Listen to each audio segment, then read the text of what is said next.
ಮುಂಬೈ ಹಾಗೂ ಚೆನ್ನೈ ನಡುವಿನ ಪಂದ್ಯ ಮುಗಿದ ತಕ್ಷಣ ನಡೆದಂಥ ಈ ಕ್ಷಣ ಇದೆಯಲ್ಲ ಅದು ತುಂಬ ಜನ ಯುವಕರಿಗೆ ಸ್ಫೂರ್ತಿ.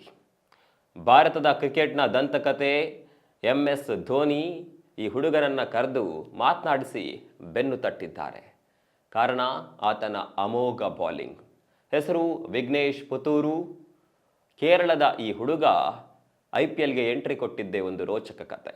ಮುಂಬೈ ಇಂಡಿಯನ್ಸ್ನ ಸ್ಕೌಟ್ ಇದೆಯಲ್ಲ ಅದು ಎಷ್ಟರ ಮಟ್ಟಿಗೆ ಬುದ್ಧಿವಂತಿಕೆಯನ್ನು ಉಪಯೋಗ ಮಾಡುತ್ತೆ, ಎಷ್ಟು ಯುವ ಪ್ರತಿಭೆಯನ್ನು ಹೆಕ್ಕಿ ತರುತ್ತೆ ಅನ್ನೋದಕ್ಕೆ ಇದು ದೊಡ್ಡ ಎಕ್ಸಾಂಪಲ್. ಕೇರಳದ ಈ ಹುಡುಗ ಒಬ್ಬ ಬಡ ಆಟೋ ಚಾಲಕನ ಮಗ. ಈತ ಇನ್ನೂ ಕೂಡ ಸೀನಿಯರ್ ಲೆವೆಲ್ನಲ್ಲಿ ಡೊಮೆಸ್ಟಿಕ್ ಕ್ರಿಕೆಟ್ ಕೂಡ ಆಡಿಲ್ಲ, ಒಂದೇ ಒಂದು ಲೀಸ್ಟ್ ಎ ಕ್ರಿಕೆಟ್ ಕೂಡ ಈತ ಆಡಿಲ್ಲ. ಇಂತಹ ಹುಡುಗನನ್ನ ಮುಂಬೈನ ತಂಡ ಹೆಕ್ಕಿ ತೆಗೆದಿದೆ. ಯಾವುದೊಂದು ಕೇರಳದ ಲೋಕಲ್ ಲೀಗ್ನಲ್ಲಿ ಬೌಲಿಂಗ್ ಮಾಡ್ತಾ ಇದ್ದಂಥ ವಿಘ್ನೇಶ್ ಅನ್ನುವಂಥ ಹುಡುಗನನ್ನ ಮುಂಬೈನ ತಂಡ ನೋಡಿತ್ತು. ಕೂಡಲೇ ಈತನಲ್ಲೇನೋ ಪ್ರತಿಭೆ ಇದೆ ಅಂತ ಅರಿತುಕೊಂಡಂಥ ಮುಂಬೈನ ತಂಡ ಹೆಚ್ಚು ತಡ ಮಾಡದೆ ಸೌತ್ ಆಫ್ರಿಕಾ ಕಳಿಸುತ್ತೆ. ನಿಮ್ಗೆ ಗೊತ್ತು, ಸೌತ್ ಆಫ್ರಿಕಾದಲ್ಲಿ ಕೂಡ ಮುಂಬೈ ಇಂಡಿಯನ್ಸ್ ತಂಡದ ಫ್ರಾಂಚೈಸಿಯ ತಂಡ ಇದೆ. ಅಲ್ಲಿ ಹೋಗಿ ಆತನನ್ನು ಕೇಪ್ ಟೌನ್ ಮುಂಬೈ ಇಂಡಿಯನ್ಸ್ ತಂಡದಲ್ಲಿ ಪ್ರಾಕ್ಟೀಸ್ಗಾಗಿ ಬಿಡಲಾಗುತ್ತೆ. ನೆಟ್ ಬೌಲರ್ ಆಗಿ ಕೆಲಸ ಮಾಡೋದಕ್ಕೆ ಬಿಡ್ತಾರೆ. ಅಲ್ಲಿ ವಿದೇಶಿ ಆಟಗಾರರ ಜೊತೆ ಸಂಪರ್ಕಕ್ಕೆ ಬರ್ತಾರೆ, ನೆಟ್ ಬೌಲರ್ ಆಗಿ ಕೆಲಸ ಮಾಡ್ತಾರೆ. ಕಟ್ ಮಾಡಿದರೆ ಆತ ಈ ಸಲದ IPLನಲ್ಲಿ ಆಡಿದ್ದಾನೆ.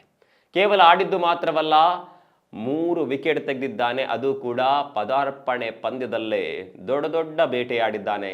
ಋತುರಾಜ್ ಗಾಯಕ್ವಾಡ್, ದೀಪಕ್ ಹೂಡಾ, ಶಿವಮ್ ದೂಬೆ ಇಂತಹ ಸಿಕ್ಸರ್ ಸಿಡಿಲುಗಳನ್ನು ಕೂಡ ಈತ ಕಟ್ಟಿ ಹಾಕುವಲ್ಲಿ ಯಶಸ್ವಿಯಾಗಿದ್ದಾನೆ.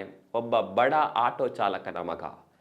ಲಿಸ್ಟೇ ಕ್ರಿಕೆಟ್ ಕೂಡ ಆಡದೆ ಈಗ ಮುಂಬೈ ಇಂಡಿಯನ್ಸ್ ತಂಡದಲ್ಲಿ ಮಿಂಚ್ತಾ ಇದ್ದಾನೆ. ಧೋನಿ ಕೊನೆ ಕ್ಷಣದಲ್ಲಿ ಮ್ಯಾಚ್ ಮುಗಿದ ನಂತರ ಆತನನ್ನು ಕರೆದು ಬೆನ್ನು ತಟ್ಟಿ ಮಾತನಾಡಿಸ್ತಾರೆ. ಆ ಹುಡುಗ ಈ ಕ್ಷಣವನ್ನು ಯಾವತ್ತಿಗೂ ಮರೆಯೋದಿಲ್ಲ. ಮತ್ತೊಂದು ಕಡೆ ಮುಂಬೈ ಇಂಡಿಯನ್ಸ್ ತಂಡದ ಆ ಕಾರ್ಯಕ್ಕೆ ಮೆಚ್ಚಲೇಬೇಕು. ಯಾವುದೋ ಒಂದು ಲೀಗ್ನಲ್ಲಿ ಆಡ್ತಾ ಇದ್ದಂಥ ಹುಡುಗನನ್ನು ತಂದು ಇವತ್ತು ಹೀರೋ ಅನ್ನಾಗಿ ಮಾಡಿದ್ದಾರೆ. ಈ ಹುಡುಗನ ಸಾಧನೆ ಬಗ್ಗೆ ನಿಮ್ಗೇನನ್ಸುತ್ತೆ ಕಾಮೆಂಟ್ ಮಾಡಿ.